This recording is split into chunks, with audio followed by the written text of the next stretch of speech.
On accompagne le Tour de France tous les ans. Une des courses les plus suivies au monde, ça a un impact de dingue. Tout le monde ne connaît pas encore Excel, Ouais. mais ça devient de plus en plus connu, tu vas me dire pourquoi. On est le leader français dans la distribution de matériel et de solutions électriques. Au total, on a à peu près 25 000 collaborateurs, Ok. avec un chiffre d'affaires de 19,3 milliards. Enfin, tous les matins, on a des personnes qui vont regarder les appels d'offres qui sont sortis et d'être certains de ne pas passer à côté. Savoir si on y va ou si on n'y va pas. Go ou no go.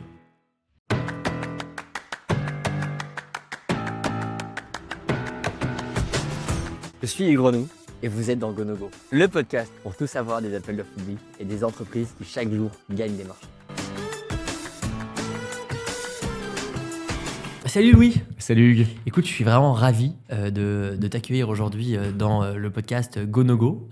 Ça fait longtemps qu'on se connaît, ça fait plus d'1 an maintenant qu'on travaille ensemble. Merci d'avoir répondu présent aussi vite, c'est agréable. La première question que j'ai envie de te poser, c'est que tu es quelqu'un qui est curieux, quelqu'un qui adore le voyage. C'est un trait de caractère qu'on a en commun. C'est quoi ton plus beau voyage aujourd'hui ? Je dirais le plus beau voyage que j'ai pu faire récemment, c'était l'Amérique du Sud. Ok. On est parti avec ma fiancée en van à faire le Chili, l'Argentine, la Bolivie, et on n'avait jamais fait de van. C'est quoi le trip en van ? C'est-à-dire que tu bouges dans le van, tu as aménagé le van un peu comme un cocon, genre tu dors dans le van, tu cuisines dans le van ? J'ai acheté le van avant de partir. Ok. Sur Internet ? Non, j'avais eu le contact via un ami, et il m'avait dit, nous on est passé par ce mec-là, il est super, tu vas pouvoir avoir ton van, il va fonctionner, il sera révisé, tu auras un panneau solaire, une batterie, enfin tout ce qui va pour voyager. Et on est arrivé là-bas, en 2 heures, l'administratif était fait, on a récupéré les clés, et comme tu disais, on voyageait en van, on dormait dans le van, on cuisinait, pas trop dans le van, ça dépendait de la météo, mais on essayait de profiter un maximum du van pendant 3 mois, histoire de découvrir tous les moindres recoins des pays. Et en fait, c'est une méthode de voyage où je trouve que tu as un certain esprit d'aventurier, dans le sens où tu dors où tu veux, tu vas où tu veux et tu es dépendant de personne. Et cette liberté que tu retrouves dans le van, tu l'as pas forcément dans un voyage où tu es dépendant de bus, d'hôtels, d'auberges de jeunesse, de tout ça. Et donc, plus que louer un van, c'est plus intéressant de l'acheter pour le revendre 3 mois plus tard. En tout cas, au Chili. Ok. Selon le pays où tu es, c'est plus intéressant de le louer ou de l'acheter. En tout cas, pour le Chili, l'administratif est très facile. Donc, tu peux, en étant étranger, être assez facilement propriétaire du van. Et derrière, pour une période de 3 mois, la location, c'était hors de prix. Donc, beaucoup plus intéressant d'aller l'acheter pour derrière en profiter et le revendre à la fin. Putain, énorme. Ouais. Et le soir, vous dormiez où alors ? Vous mettiez où ? Ça dépendait. On regardait sur une application qui s'appelle iOverlander, Ok. sur laquelle tu as la possibilité d'aller voir les spots qui ont été flagués et tagués par une communauté De vanneurs ? de vanneurs, de vanlifers, je dirais même. Très bien, je ne connaissais pas le mot, magnifique. Et derrière, tu as tous les avis des différentes personnes, tu as les photos, et du coup, ça te permet d'avoir un peu une visibilité sur le lieu où tu vas être et de voir si le spot est intéressant ou pas. Donc, on se retrouvait des fois en haut des falaises, tu te réveillais le matin, vue mer, avec des dauphins qui passent au loin, enfin, vraiment des spots, des fois inimaginables, et qu'on a eu la chance de découvrir. En tout cas, ça donne envie d'y aller. Tout le monde ne connaît pas encore Excel, Ouais. mais si ça devient de plus en plus connu, tu vas me dire pourquoi. Est-ce que tu peux nous présenter un peu ce groupe ? Oui, bien sûr. Alors, le groupe Rexel, c'est un groupe français, dont le siège est dans le 17e arrondissement de Paris. On le voit du périph'. Exactement. Super visibilité. Ouais, on le voit assez bien. Et on est le leader français dans la distribution de matériel et de solutions électriques. C'est-à-dire qu'aujourd'hui, on a des fournisseurs, des fabricants qui nous vendent du matériel et nous, on va faire le lien avec des grands du monde du BTP comme des artisans. Et en fait, c'est cette vision-là qui me fait aujourd'hui vibrer chez Rexel, c'est qu'on peut adresser n'importe quel client, que ce soit dans le privé ou dans le public. Et Rexel, aujourd'hui, c'est 500 agences sur le territoire français. On a un maillage territorial qui est très important. On est Quand tu dis une agence, c'est quoi une agence ? Alors, une agence, c'est un point de vente. En fait, Donc c'est un magasin en fait. c'est un magasin Ok. où on va distribuer le matériel pour les professionnels. Donc, on va adresser différents marchés, aussi bien le tertiaire que les industriels, que le résidentiel. Et tous ces marchés-là ont besoin de solutions et de produits permettant d'électrifier leurs utilisateurs finaux. Et donc aujourd'hui, on s'inscrit dans une démarche de transition énergétique pour justement accompagner nos clients dans leur réduction d'énergie et de consommation énergétique. C'est hyper intéressant ce que tu dis sur ces 500 agences que vous avez sur le territoire et le super maillage que ça vous permet d'avoir. Ce que je trouve génial, c'est que vous en avez fait une force pour avoir un gros partenariat. Ouais, tout à fait. Tu peux me raconter un peu? Ouais, bien sûr. En fait, il y a 2 ans maintenant, on a signé un partenariat et on est actuellement partenaire officiel du Tour de France. OK, énorme. Donc, ça se peut que si tu regardes certaines épreuves, tu vois le logo Rexel, le long du parcours. Et pour nous, c'était important d'accompagner justement les collectivités où le Tour de France va, passer, dans son électrification pour justement montrer que Rexel est une entreprise destinée aux professionnels, mais qui accompagne les collectivités dans son électrification et dans sa transition énergétique. Donc c'est pour ça que sur un partenariat de 3 ans, on accompagne le Tour de France tous les ans.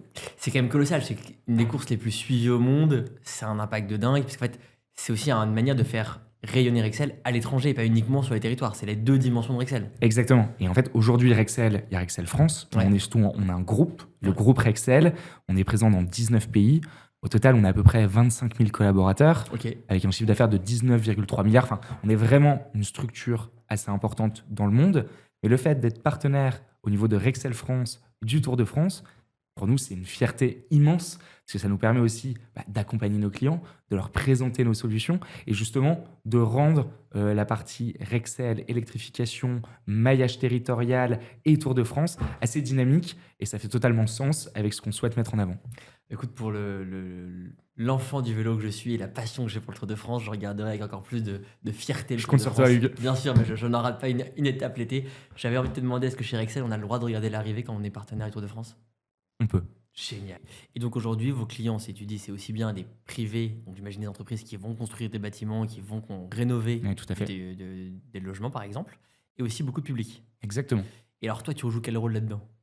J'ai repris un rôle de responsable des projets tertiaires sur l'Île-de-France qui incluait cette notion de marché public. Ok, focus sur les marchés publics, donc, Ouais. en Île-de-France. Tout à fait. Ok. Tu peux nous expliquer c'est quoi un marché type en Île-de-France pour Excel?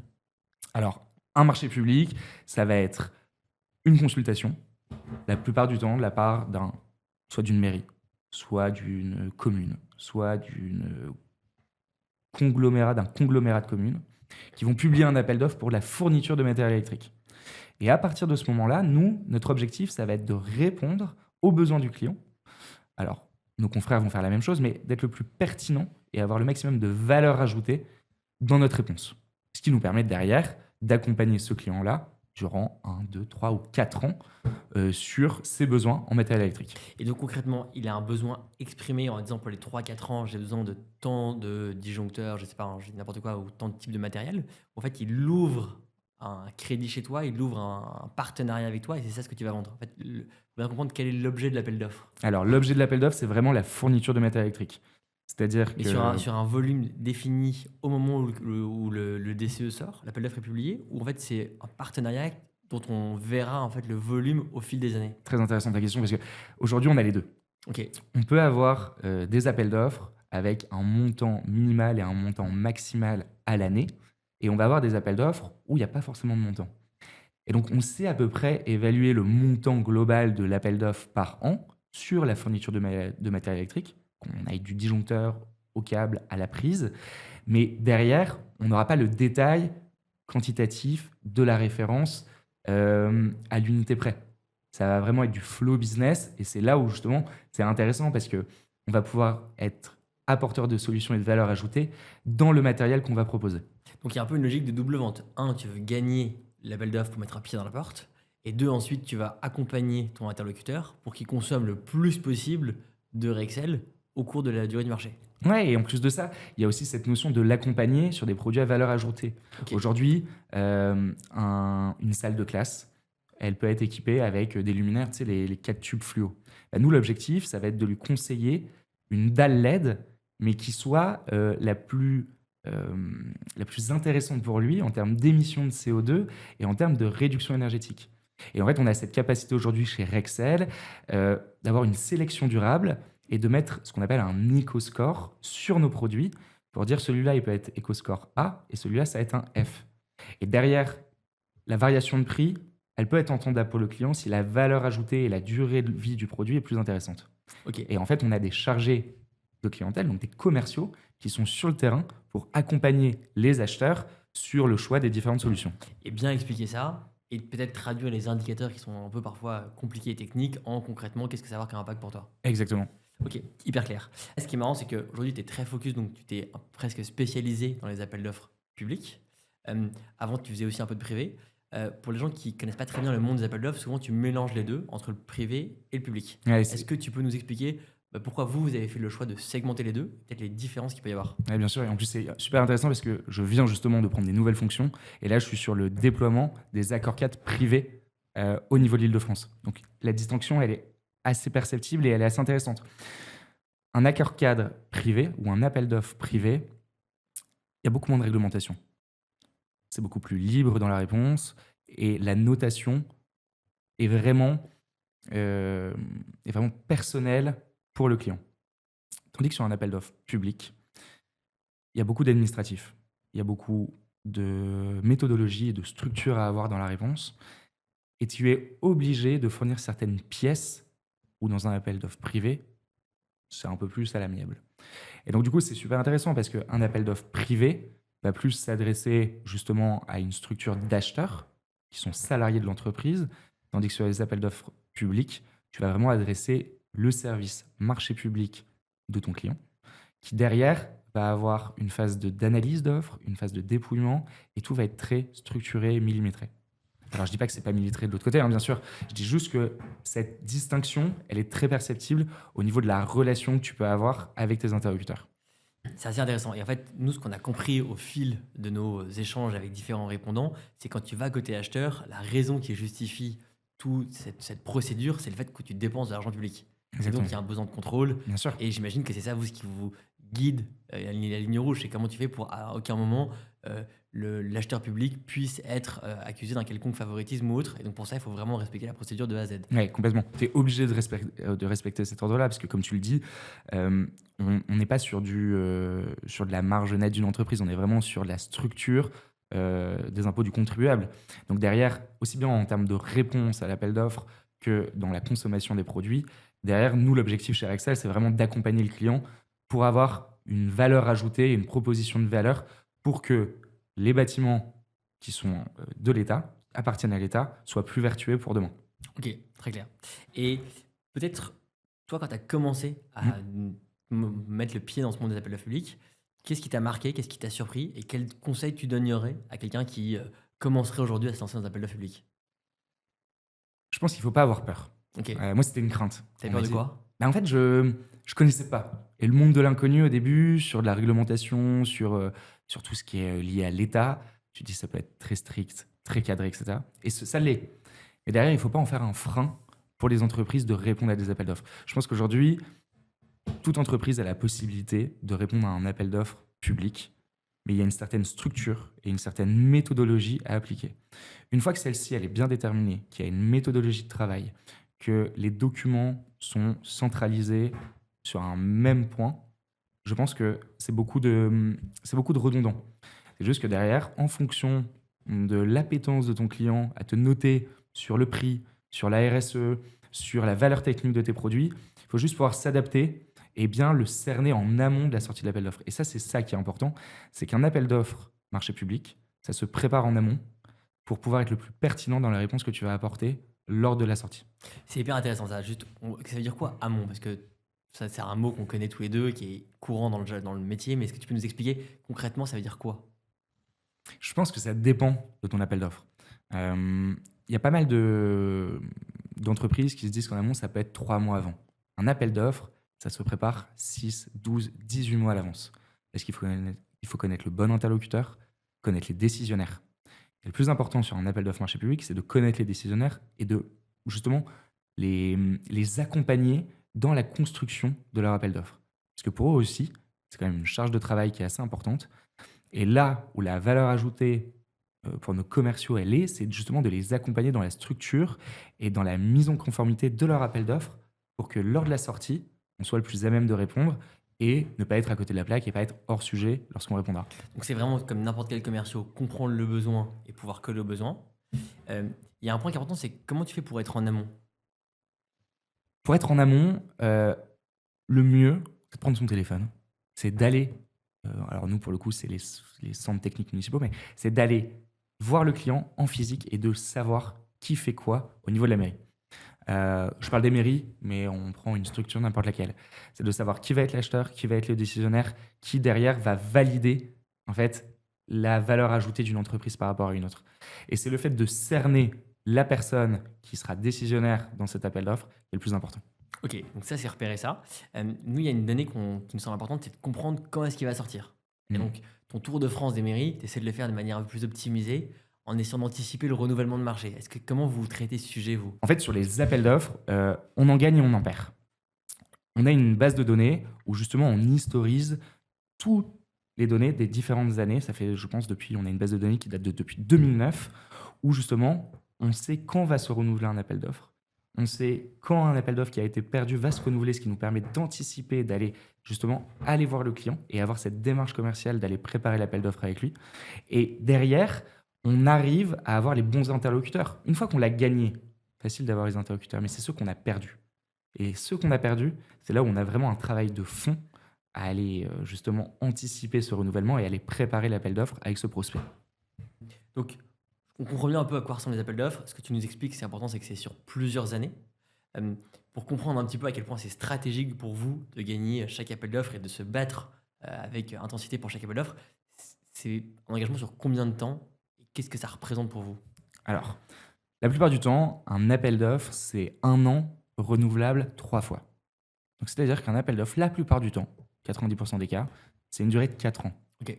Ce qui est super intéressant, c'est que en fonction de la conjecture du marché de l'électrification et du matériel électrique ou du bâtiment, un appel d'offres public, c'est du récurrent. C'est-à-dire que tous les bâtiments communaux sont obligés de faire des travaux de maintenance et ont des contraintes de l'État, que ce soit des décrets ou des lois qui sont mises en place pour justement permettre justement cette transition énergétique. Et on les accompagne tous les ans au maximum pour que ça soit renouvelé. Donc en fait, le fait d'avoir 4 ans, ça t'assure 4 ans de business. Ok, donc tu as 4 ans de business qui sont quasiment verrouillés. Mais des fois, ça arrive que le marché puisse être dénoncé.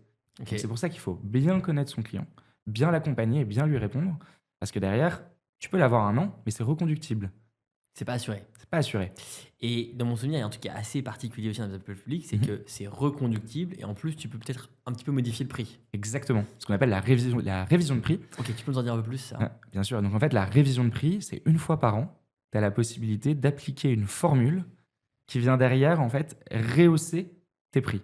Par exemple, tu vois, il y a quelques années, il y a eu une flambée du cours de l'électricité. Ok. Et en même temps, des matières premières. Et donc derrière, ce qui est intéressant, c'est que nous, les prix sont bloqués.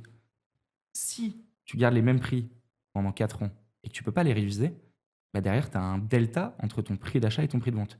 Donc, cette révision de prix 1 fois par an, elle est stratégique et très importante pour l'entreprise pour que derrière, on reste aligné sur nos prix d'achat et nos prix de vente. Et comment ça se fait dans votre secteur? Est-ce qu'elle est capée? Est-ce qu'elle est encadrée?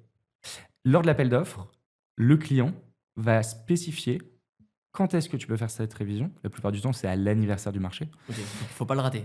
Pas le rater. Et en plus, tu as un certain délai où tu dois le déposer. Tu as une date butoir où tu peux déposer ta révision de prix. Donc, comment c'est quoi? Tu renvoies un recommandé annonçant la révision de prix qui va suivre? Mais aujourd'hui, c'est de plus en plus digitalisé. Ok. Donc, on a la possibilité soit de le déposer sur une plateforme propre au marché public, soit directement de l'envoyer au client, par recommandé, comme tu le disais si bien. Mais on va dire que cette notion de révision de prix, c'est une formule où le client peut même te mettre une limite et te dire chaque année, la révision de prix ne dépassera pas 3%. Ok, donc elle n'est pas du tout indexée sur un quelconque indice qui pourrait refléter la hausse du prix de l'énergie. Ça dépend. Ça peut être au niveau du client, lui, qui le spécifie dans son appel d'offres. Et s'il ne le spécifie pas, tu as vraiment une formule qui est applicable à tous les marchés. Et est-ce que cette formule, c'est un critère important pour vous dans le go-no-go, de comprendre quelle va être la révision, quelles vont être les conditions de révision de prix? Non, Ok. pas dans le go-no-go. Par contre, ça va être un élément décisif dans le pricing qui va être réalisé.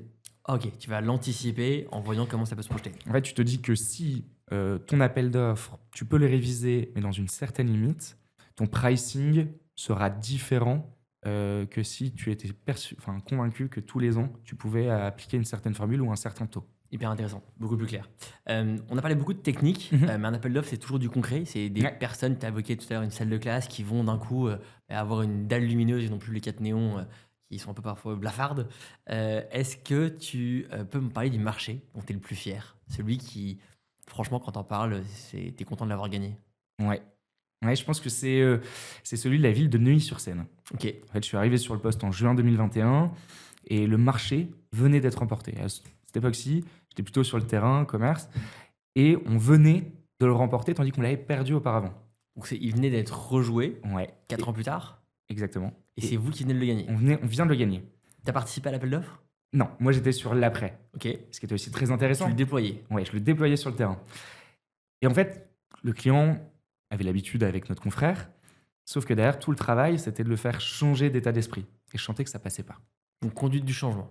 Ah ouais, Ok. mais ça passait pas. Attends, juste pour comprendre, la mairie de Neuilly, concrètement, ils achètent pourquoi? Donc c'est pour des écoles, c'est pour... Exactement. Pour les écoles, pour la mairie, pour les bâtiments communaux. Ça peut être la bibliothèque, ça peut être le centre sportif, il y a de tout. Il y a un chiffre en ordre de grandeur, pas du tout de montant, mais en termes de volume, c'est un nombre d'interrupteurs, c'est un nombre d'articles. Non, je n'arrive pas à te dire. Ok. Je l'ai plus en tête. Ok. Mais en tout cas, leur magasin, parce qu'ils ont ce qu'on appelle un CTM, un centre technique municipal, où tout est stocké. Ah, c'est énorme. Donc en fait, vous, ça passe du magasin Rexel au CTM de la ville de Neuilly. Exactement. Et Énorme. après, les techniciens de la ville déploient eux-mêmes sur les sites communaux leurs solutions, Ok. et nos solutions. Et donc, c'était assez compliqué avec cet interlocuteur-là. Sauf que derrière, je me suis dit, bah, si je peux pas passer par la porte, je vais passer par la fenêtre. Donc, je suis allé voir un autre interlocuteur et avec qui ça s'est super bien passé.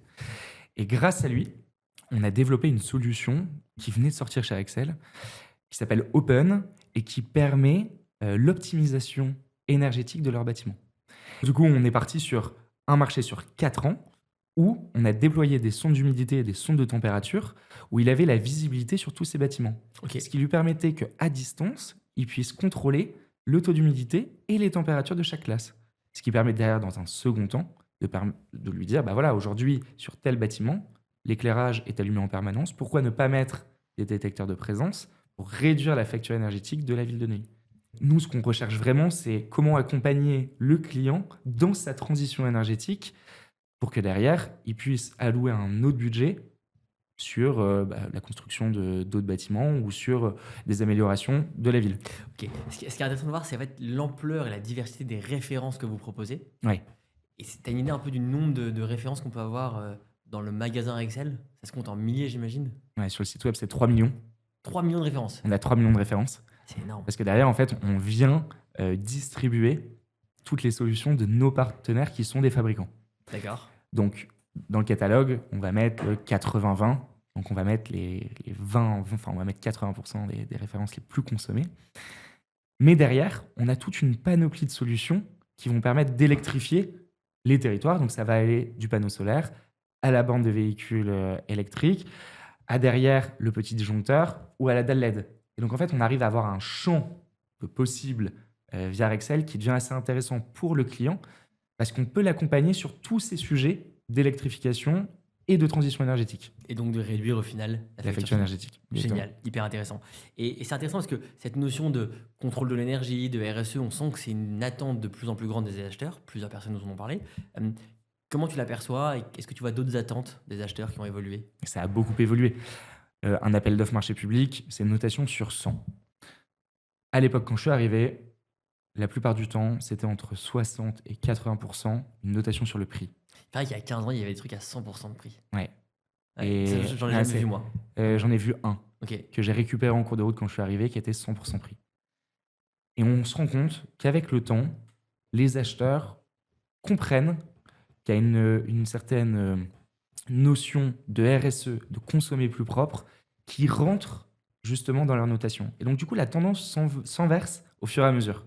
On arrive aujourd'hui sur des 40% prix et 60% avec un mélange de valeurs techniques, RSE, mode de livraison, suivi des émissions de CO2.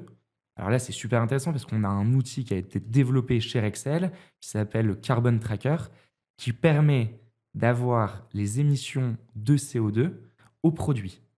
D'accord, donc tu arrives à traquer pour chaque produit que tu vas consommer Exactement. le coût en CO2 qui a été émis en amont. Alors, on va avoir pas le coût, on va avoir l'empreinte environnementale qui va avoir le produit de sa fabrication à son recyclage. Et on arrive à l'évaluer via les fiches PEP, Donc, Ok. c'est le profil environnemental des produits. Et derrière, on donne accès au client qui le souhaite à une plateforme qui lui permet de suivre et d'améliorer ses consommations. Donc, un exemple typique, imaginons qu'il achète une prise, et ben, demain, le client aura la possibilité de consommer mieux et on va lui permettre de voir un autre produit à spécificité technique équivalente, mais avec des émissions de CO2 beaucoup moins importantes. Et de plus en plus, cette tendance et cet intérêt pour la RSE, ça c'est un critère qui est évident. Est-ce que toi, au fil des appels d'offres et de discussions que tu peux avoir chez Excel, tu vois d'autres tendances, que ce soit dans le DCE qu'il va produire, donc le cahier des charges, dans la manière dont il va le dépouiller, dans les durées? Qu'est-ce que tu as observé comme évolution? Je trouve qu'au niveau du mémoire technique, Ouais, c'est de plus en plus structuré. ok. C'est-à-dire que les clients attendent pas d'avoir 60, 70, 75 pages où tu présentes l'entreprise. Il faut que ça soit percutant, qu'il y ait le maximum d'informations en un minimum de pages et que derrière, ça réponde à la demande du client. Donc je trouve que sur le mémoire technique, aujourd'hui, il y a un vrai changement. Il y en a même des clients qui demandent des cadres techniques où ça doit tenir dans une feuille A4. Donc il faut Ok. être très percutant sur les éléments que tu vas mettre parce que tu es limité en nombre de lignes en fonction des questions qui sont posées par le client. Derrière, tu as aussi la valeur technique des produits que tu vas mettre. Aujourd'hui, un client, et ça rejoint un peu la RSE, va être très, très, on va dire très regardant sur l'origine du produit et la manière dont il a été fabriqué, la manière dont il a été transporté. Et ça, c'est vraiment un aspect qu'on apprend à découvrir et qu'on découvre de plus en plus avec nos clients. Ok, c'est intéressant ce que tu dis sur la partie on encadre la réponse. Donc en fait, le mémoire technique ou le cadre de réponse technique, c'est vraiment ce que tu vas produire. Je le détaille un tout petit peu hein, pour ceux qui sont peut-être moins familiers que nous sur ces sujets. C'est ce que tu vas produire sur un plan commercial pour présenter ton offre, ta méthodologie, ton entreprise. Ce que toi tu dis, c'est qu'en fait, c'est plus normé aujourd'hui, c'est plus cadré. Qu'est-ce que ça a comme conséquence pour vous en interne? Est-ce que c'est plus facile à faire? Est-ce que c'est plus compliqué? Je pense qu'il y a pas, c'est pas plus facile ou plus compliqué. Je pense juste qu'il faut être plus structuré. Ok. C'est-à-dire qu'aujourd'hui, sur le poste que j'occupais précédemment, la structure de l'équipe, il doit y avoir une certaine polyvalence. Il faut savoir qu'un appel d'offres, tu peux l'avoir à n'importe quel moment de l'année. Ça, c'est ouf. Tu t'y attends jamais. Tu t'y attends jamais. C'est-à-dire que tu peux avoir une très grande charge de travail à un moment et être beaucoup plus calme à une autre partie de l'année. Et donc, en fait, l'organisation de l'équipe qui va répondre à l'appel d'offres, il faut vraiment qu'il y ait une certaine polyvalence dans les métiers de l'équipe. Il faut qu'une personne soit capable de chiffrer, mais aussi de répondre aux mémoires techniques et de connaître toutes les pièces administratives.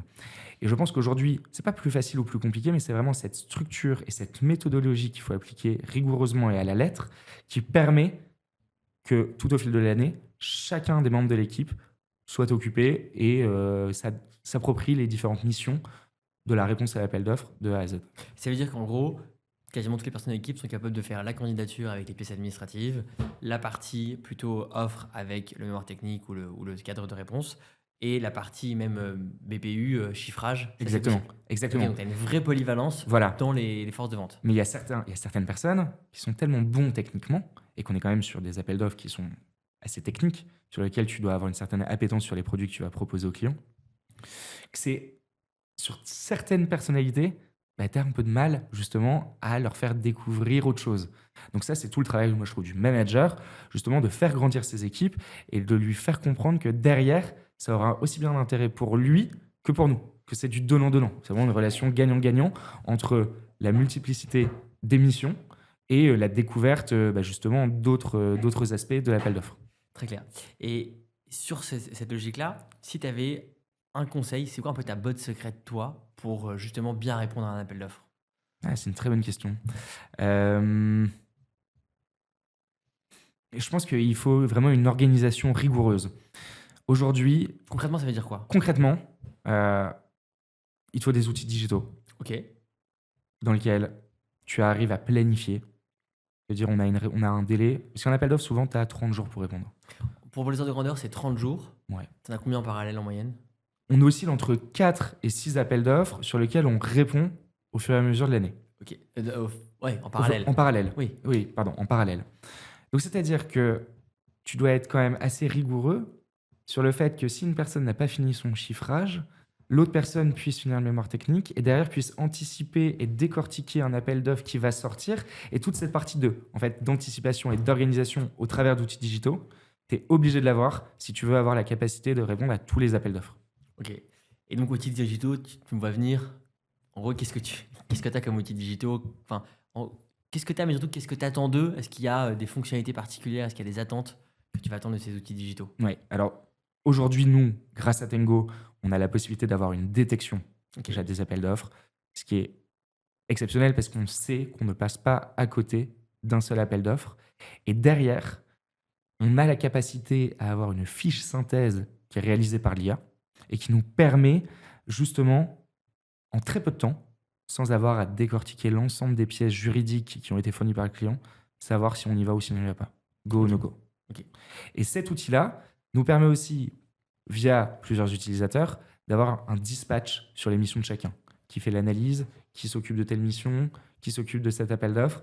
Et on a la possibilité, via l'outil, de taguer les différentes personnes et d'avoir quelque chose de structuré, de consultable par tous les membres de l'équipe, et derrière d'avoir des niveaux hiérarchiques d'administrateurs, d'utilisateurs, de lecteurs, et justement d'avoir cette vision globale qui est super intéressante.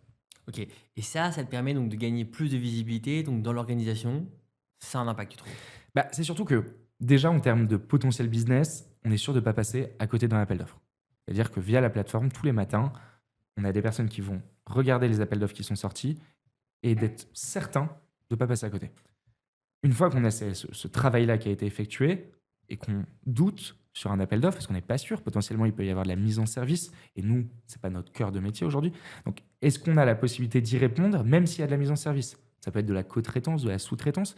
Derrière, est-ce qu'on a la capacité de répondre sur l'ensemble des lots? Souvent, sur un appel d'offres, tu as différents lots. Et pareil, Tango nous permet d'avoir justement ce dispatch des lots et de savoir sur lesquels on va pouvoir répondre. Et donc, en fait, toute cette analyse et ce temps de travail gagné grâce à Tango, ce qu'on n'avait pas avant, va nous faire gagner un temps considérable sur les autres missions et les autres tâches qu'on va avoir sur la réponse à l'appel d'offres. Et c'est hyper intéressant. Donc là, je suis hyper content. C'est toujours un grand moment de fierté quand tu entends des gens qui utilisent Tango depuis plusieurs mois qui sont contents.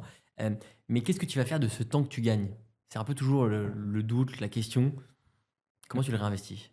Nous, l'objectif, c'est de répondre à plus d'appels d'offres. Ok, c'est ça votre objectif derrière. Nous, l'objectif, c'est qu'on ne soit pas en surcharge d'appels d'offres à un moment donné. Et donc, en fait, comme on gagne du temps, ça nous permet de faire des révisions de prix, Ok.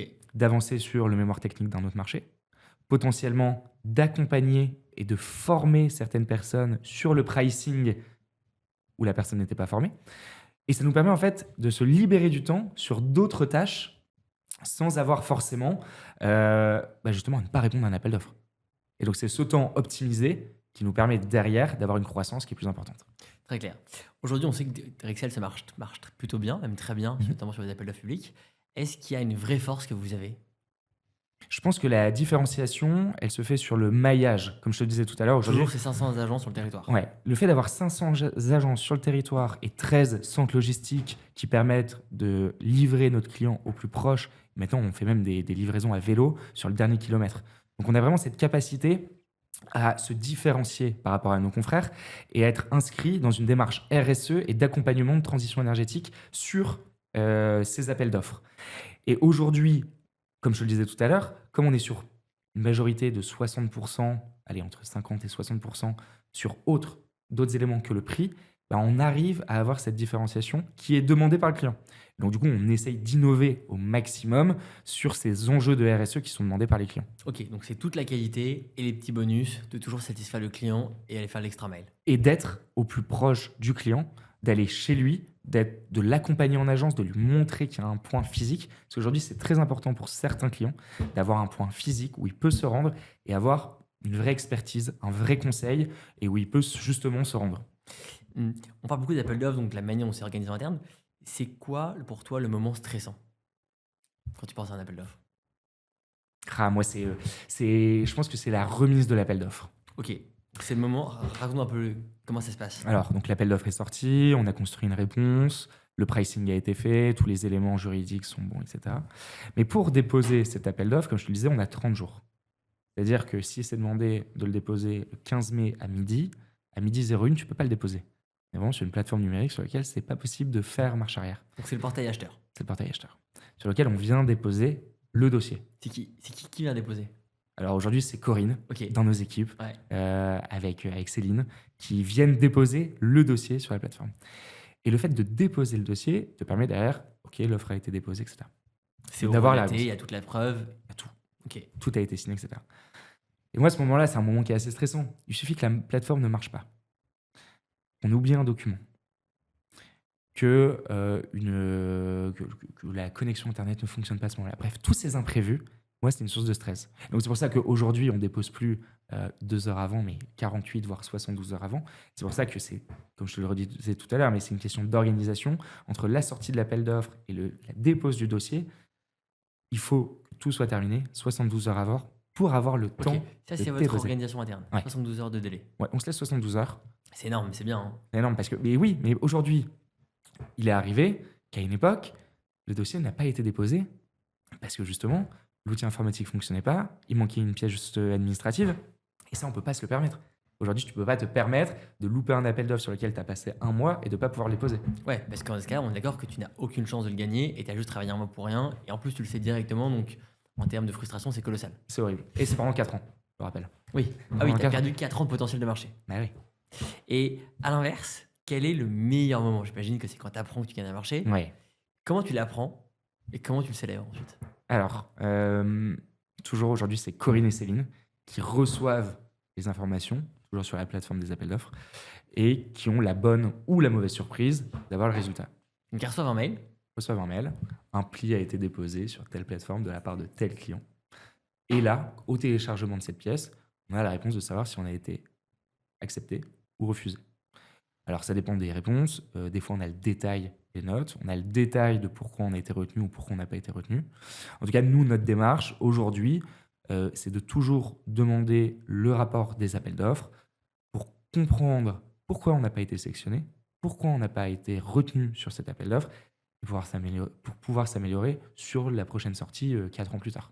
Ça, c'est un point qui est important, c'est cette distinction de tu reçois la notification de rejet et c'est ce que Corinne ou Céline reçoivent, mais ensuite tu vas aller plus loin, tu t'en satisfais pas et tu vas prendre le rapport d'analyse d'offres, le fameux RAO. Exactement. Et là, quel type d'apprentissage tu peux tirer? C'est super intéressant. À la base, on ne le demandait pas. Ok. Moi, j'ai poussé pour qu'on le demande. Comment tu le demandes? C'est Corinne qui. Tu sais comment elle le fait? Non, j'ai pas le détail de comment elle le fait. Je comprends. Et donc, du coup, quand on demande ce rapport d'analyse, on le reçoit. Alors, souvent, il y a un petit délai. Hein. On peut attendre entre 3 semaines, un mois et demi avant de le recevoir. Mais le plus intéressant, c'est de l'avoir. Quand tu reçois ce rapport, tu as plus ou moins de détails. Ça dépend du client. Mais au moins, tu sais sur quoi tu n'as pas été bon. Et nous, l'objectif, c'est de savoir si c'est sur le prix, sur la RSE. Et peut-être qu'on n'a pas assez appuyé sur un élément. Peut-être qu'au final, Rexel a les compétences et a les capacités d'être bon sur cette partie-là. Mais qu'en parallèle, on ne l'a pas assez bien exprimé, on n'a pas été assez dans la finesse de ce que exigeait le client dans sa réponse. Et donc, en fait, c'est tous ces rapports d'analyse qui nous permettent justement, au fur et à mesure, de progresser et d'améliorer notre taux de Et transformation. donc, tu as un vrai cycle d'itération d'une fois à l'autre en demandant le rapport d'analyse. Ouais, clairement. En fait, une fois que tu le reçois, nous, l'objectif, c'est de se dire, OK, on n'a pas été bon là, et ben, on se le note que dans 4 ans, on soit bon sur ces éléments-là qui nous ont justement permis de ne pas avoir l'appel d'offres. Et concrètement, comment vous célébrez un marché? On va dire qu'on le fait d'autant plus quand c'est un prospect. On se dit un marché. Un prospect, c'est un nouveau, c'est une conquête. Ouais, c'est c'est pas ça. sur un renouvellement, mais tu viens de gagner un nouveau business. Exactement. Ok. C'est-à-dire que tu as tes clients que tu peux renouveler ou non, mais sur les prospects, le fait d'aller chercher des parts de marché par rapport à la concurrence, c'est quand même une fierté. Ça veut dire qu'on arrive aujourd'hui sur ce marché-là à se distinguer par rapport à la concurrence. Et donc là, c'est vraiment un super moment parce qu'on va découvrir un nouveau client, on va pouvoir être force de proposition et on va pouvoir lui présenter toutes les solutions qu'on a chez Rexel. Ok, génial. Donc ça, c'est le moment de joie, de célébration. Il y a un sujet qui commence à t'intéresser toi et qui intéresse aussi beaucoup Rexel, c'est la notion d'IA. Ouais. Tu peux en parler un peu? Aujourd'hui, Tengo, quand j'ai été contacté par rapport à la solution, moi j'ai trouvé ça exceptionnel parce que on avait à l'époque une solution qui intégrait pas d'IA et c'était vraiment de la consultation de mail. Aujourd'hui, on est vraiment sur une solution digitale sur laquelle on est accompagné, sur laquelle on a un gain de temps, que ce soit aussi bien d'analyse que de visualisation. Et on a cette possibilité d'avoir une certaine adaptabilité de l'outil par rapport à notre besoin. Ok. Et aujourd'hui, l'IA peut faire peur dans certaines entreprises. Et chez Excel, on essaie toujours d'avoir un pas d'avance. Et on veut justement progresser et être tourné vers l'innovation. Et c'est pour ça que quand on a fait cette phase de test avec Tango, toutes les équipes étaient très satisfaites et que c'est pour ça qu'aujourd'hui, on a réussi à le déployer au niveau national, au niveau de toutes les cellules marché public du territoire français. C'est vrai parce qu'aujourd'hui, ça fait presque un an Ouais. en fait, qu'on a commencé avec Tango, donc c'était là au tout début. Je propose qu'on regarde peut-être la question qu'Axel, qu'on a eue la semaine dernière, Ouais, avec Tango plaisir. a laissé pour toi, qui va faire un peu écho à cette discussion. Avec plaisir. J'aimerais que Louis nous détaille un petit peu plus. C'est vraiment comment, en fait, lui, il a vu Tango et comment est-ce qu'il a réussi à faire prendre le projet à tout. Enfin, en fait, il a mobilisé tout le monde. Hein. Il a mobilisé N+1, N+2, N+3. Et après, ils ont réussi tous ensemble à remobiliser, mais tu vois, 100 personnes en un mois. Donc, moi, je trouve que c'est un truc vraiment assez impressionnant qu'il a fait. Et j'aimerais en savoir un petit peu plus sur les coulisses. Eh bien écoute, très bonne question. Déjà, merci Axel parce qu'elle nous aide énormément au quotidien sur le déploiement de la solution. Parce qu'aujourd'hui, comme je te le disais, on est au niveau national et tout le monde n'est pas au même niveau d'information. Et Axel contribue vraiment à nous accompagner dans la maîtrise de l'outil et dans le déploiement. Au niveau de Rexel, moi je pense qu'au bout d'un moment, il faut oser. Si on n'ose pas, on n'y arrive pas.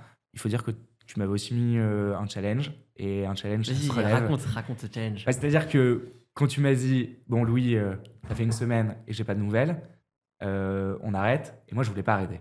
Parce que clairement, pour moi, la solution, c'était la solution adaptée à notre besoin et qui nous permet et qui devait nous permettre de gagner du temps. Et aujourd'hui, c'est le cas. Et donc, je voulais pas passer à côté. Donc, c'est vrai que j'ai fait un peu de forcing, aussi bien au niveau de la direction régionale que la direction Innovation France. Et cette phase de test s'est super bien déroulée. Alors, Ce qui est assez bien par rapport au forcing, c'est que l'autre jour, j'ai croisé un des grands directeurs de Rexel, puis je parle 2 minutes avec lui, et vraiment, il me dit mais c'est pour toi qu'il est venu, je ne dirais pas le mot, mais Louis qui m'a couru derrière pendant quelques temps, et donc j'ai compris qu'en fait, tu avais vraiment sonné à toutes les portes pour pouvoir déployer Tango aussi vite. c'est-à-dire qu'aujourd'hui, je voulais un outil qui me permette d'être plus efficace et plus efficient dans les missions de mes collaborateurs, et qu'on ne l'avait pas. Donc oui, s'il faut toquer à différentes portes et qu'elles soient haut placées au niveau de la direction, c'est pas un problème parce que je sais que derrière il y a un intérêt Et aussi ils bien s'en pour souviennent l'entreprise, aussi bien au niveau de l'entreprise que pour les équipes. Au niveau des équipes, ça facilite le travail, ça fait gagner du temps et ça se déploie ultra facilement. Et au niveau de Rexel, pour moi, c'était évident qu'il fallait y être avant nos confrères. C'est-à-dire qu'aujourd'hui, Tango nous permet d'avoir un outil personnalisé, où on a un accompagnement d'Axel et de ta part qui nous permet justement d'aller chercher plus loin et de venir vous challenger sur des fonctionnalités qui nous manqueraient. Alors c'est génial parce que imagine, là on est en 2029, Tango, qu'est-ce que Tango fait pour Rexel? En 2029, Ouais. Tango fait beaucoup de choses. Tango nous permettrait, alors la première chose qui nous permettrait d'aller plus vite, plus loin et plus facilement, ça serait d'avoir un mémoire technique généré par Tango avec notre charte Rexel, avec les meilleurs éléments de nos documents, de nos bases de données, et que la construction soit uniformisée au niveau de tout le territoire national. Il faut savoir qu'on a des distinctions en région. Il y a des actions qui peuvent être locales et il y a des actions qui peuvent être nationales. Mais au niveau d'une réponse à un appel d'offres, il faut que notre mémoire technique soit uniforme auprès de tous nos clients. Et je pense qu'aujourd'hui, demain Tango arrive à nous accompagner sur la construction de ce mémoire technique, que ça soit aussi bien sur la réponse que sur les besoins clients. Nous, on gagne du temps et on serait très satisfait si cette fonctionnalité existe. On va essayer de pas attendre 2028. Ou même 2029, si ça peut être demain d'ailleurs. 2029. Je sais que l'équipe technique écoute aussi ce podcast GoNoGo, donc ils nous entendent. On leur passe évidemment. le message. On travaille dessus. Peut-être quelques questions pour terminer, parce que l'échange était vraiment chouette et je vois que l'heure tourne. On va recevoir dans quelques semaines Marie Beck, qui a travaillé dans plusieurs métiers de service autour des appels d'offres publics. C'est une vraie experte du sujet. Qu'est-ce que tu aurais comme question pour elle? Donc Marie Beck, si je dis pas de bêtises, à l'époque, elle travaillait chez Swile, au niveau des marchés publics. Ouais. Je pense que ma question principale que j'aurais à lui poser, c'est aujourd'hui, dans la structure de son équipe, est-ce que justement, elle arrive à avoir cette polyvalence aussi bien sur la partie pricing et sur la partie technique et administrative, enfin mémoire technique et administrative, par rapport au pricing. Et si elle l'a, comment elle a réussi justement à faire grandir ses équipes sur cet aspect-là? Hyper intéressant. Parce que, en toute honnêteté, il y a peu de boîtes qui ont cette polyvalence au sein des équipes. Souvent, c'est très éclaté. Tu t'occupes de l'offre textuelle, tu t'occupes de la candidature, tu t'occupes de l'offre financière, le BPU. Et je trouve que c'est une vraie force de pouvoir avoir cette polyvalence. Tu dois perdre un peu en spécificité, mais tu gagnes en agilité et en délai de réaction, j'imagine. Ouais, exactement. Et c'est pour ça que j'aimerais bien savoir si Marie, justement, elle a eu l'occasion de développer ça au niveau de ses équipes. Et si elle l'a fait, comment elle l'a fait. Je pense que ça permet, en fait, à chacun qui nous écoutera et qui nous regardera, justement, de s'améliorer et de développer ses compétences au niveau de l'équipe. Hyper intéressant. Et la petite question de fin qu'on aime bien, c'est toi, tu es au début de ta vie professionnelle. Il y en a certains Ouais. qui sont plutôt à la fin. Mais c'est quoi ton mantra? Qu'est-ce qui te drive? Moi, je pense que c'est aujourd'hui, c'est quand la porte est fermée, passe par la fenêtre. Ok. Aujourd'hui, on est dans un monde où on est sollicité de partout, où on a des, ouais, on est toujours dans la vitesse, dans la précipitation. Je pense qu'aujourd'hui, pas mal de personnes peuvent baisser les bras quand ils passent par la porte. Mais il y a tellement d'autres chemins pour arriver à son objectif, à ce qu'on a envie de mettre au quotidien, à ce qu'on a envie d'appliquer, à ce qu'on a envie d'obtenir. En fait, il n'y a pas qu'une seule voie. Tu peux passer par plusieurs chemins. Et je pense qu'aujourd'hui, c'est ce que j'essaie d'appliquer au maximum dans mes missions, au boulot, mais aussi dans la vie perso. On a plusieurs points d'entrée. Profitons-en. Super. Eh ben, en tout cas, on a bien vu ce que ça va donner Louis à l'œuvre quand la porte est fermée, avec Tango et avec Rexel. En tout cas, c'était génial de passer ce moment ensemble. Ouais, c'était Merci super. pour tout ce que tu nous as expliqué. J'ai appris pas mal de choses. Et à bientôt. Merci, Hugues. On se revoit avant 2029. Ouais, avec le Marketing plaisir. Week, alors. Merci à toi. Merci. À bientôt. Salut. À bientôt pour GoNoGo.